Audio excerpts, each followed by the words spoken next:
toujours 6 sur 300 pour former 1000 personnes.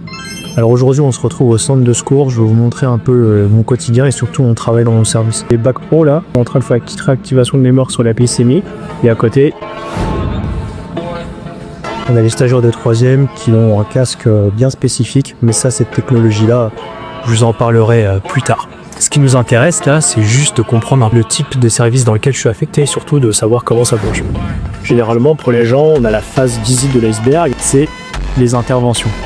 Ce cachet de l'iceberg, c'est tous les autres services qui permettent le bon fonctionnement du SDIS. Et dans ce service-là, on retrouve la formation.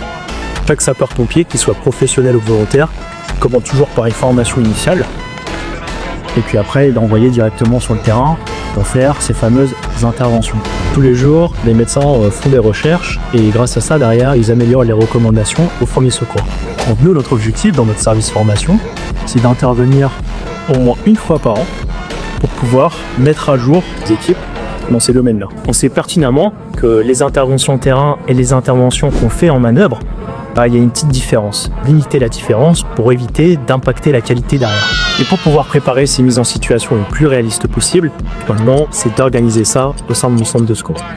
Dans les jours à venir, je vais vous partager le process que j'ai mis en place et surtout les outils et les clés qui permettent à nos formateurs de se faciliter la vie et surtout de construire des formations adaptantes.